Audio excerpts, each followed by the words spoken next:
Dear brothers and sisters in Christ, hope is the memory of the future, according to a famous French philosopher whose name is Gabriel Marcel. Hope is the memory of the future. Now, first of all, we need to understand the real and the biblical meaning of hope. In the New Testament, the Greek word used for hope is elpis.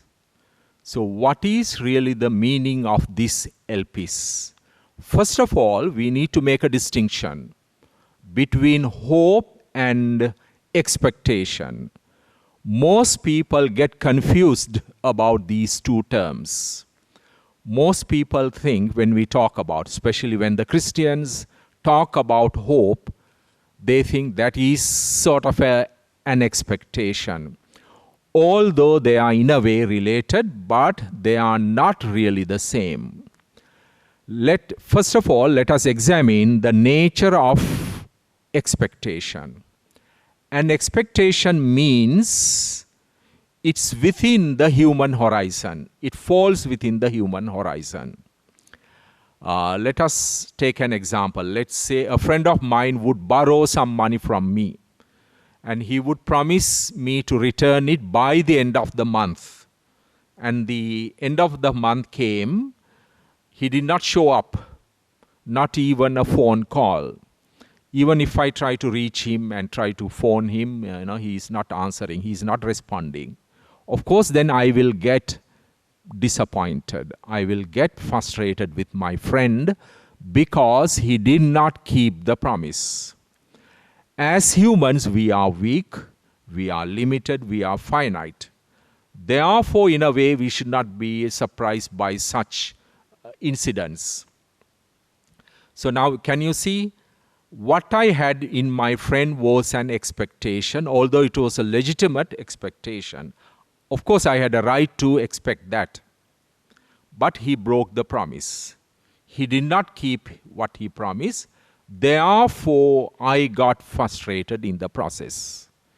So expectations are within the human horizon or within the human capacity. Hope is not like that. Let's take another example for expectation. Let's say some parent or two parents, mother and father, they send their child to school, to a very good school in the city, and spend a lot of money. They expected the child to finish his or her studies and then somehow get a good job and have a decent future. But it turned out he failed his examination, he didn't study, he didn't have any plan for his future, and then he made a mess out of his life. Of course, the parents naturally will get disappointed. They have a legitimate right to get disappointed. Again, if you analyze that second example also, it was something within human capacity, within human horizon. Of course, in life, we should have expectation. Life is impossible. We can't live our lives without some legitimate expectations. But most of the time, other people will not keep their promises. That's what happened, because expectations have something to do with other people. That's why when we have expectations, when we have some expectations, we cannot totally control it. We cannot totally control the nature and the rhythms of these expectations, because it involves other people and their promises and their capacity and their responsibility. So now, if you follow those examples, you should realize the more expectations we have, the more disappointments we are going to have. The more expectations lead to more disappointments or more frustrations. Now, I am not saying therefore we should not have any expectations in life. We should have. But we must not get discouraged or disappointed if other people do not keep their promises. Now, how are we going to solve this problem? Having some, on the one hand, having some legitimate expectations, on the other hand, not giving into frustration. That is where we need to cultivate the virtue called hope, or elpis, according to the New Testament. Hope is different from expectations. The nature of hope is very different from the nature of expectations. As I said earlier, expectations have something to do with other people and their capacities and their sense of responsibility and the promises they make. Hope is very different because hope has something to do with God. Hope comes from God. That's why one cannot cultivate the virtue of hope without relying on God. The more we learn to rely on God, the more we learn to trust in God, the greater and deeper our hope becomes. And there is no frustration in hope. Why? Because God is not going to frustrate us. As St. Paul says, there is no disappointment in hope. God will never disappoint us. Of course, sometimes God will take time in order to fulfill His promises. So, for the meantime, we need to have a lot of patience for that. So, this distinction between hope and expectation is very crucial, and we need to understand it, and not only understand it, we should be able to experience it in our lives. And therefore, we must become people of hope. There is another point here we need to understand properly.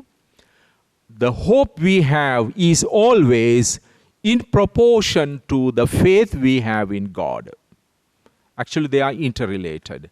If our hope is very weak in God, that means our hope is weak. If our faith is weak in God, our hope is also going to be very weak. The hope we have is in proportion to faith. That is why, first of all, we need to grow in faith in God.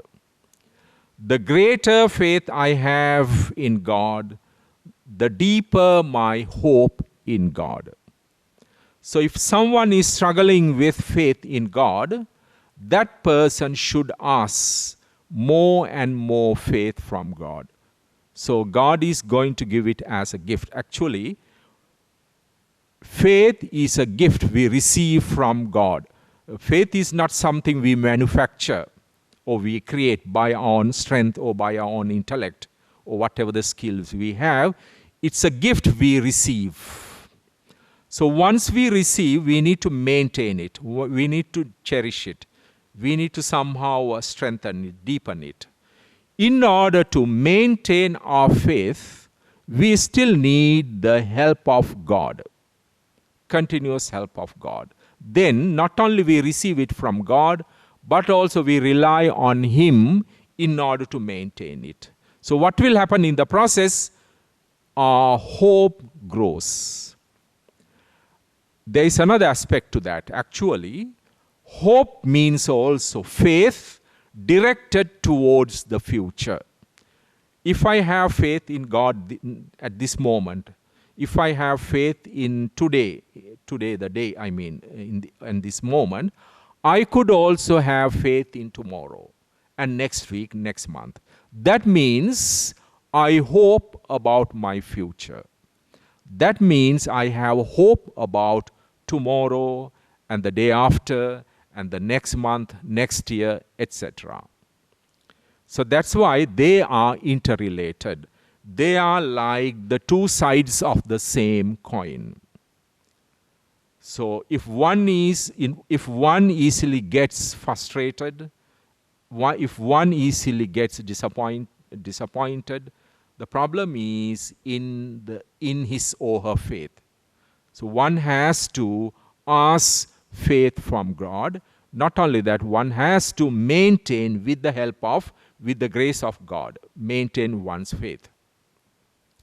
So for the modern world, we need truly individuals of hope. Individuals or people who are capable of truly hoping in God and not easily giving up to the disappointment or the frustration. And God is inviting all of us to become such people of hope. God bless you.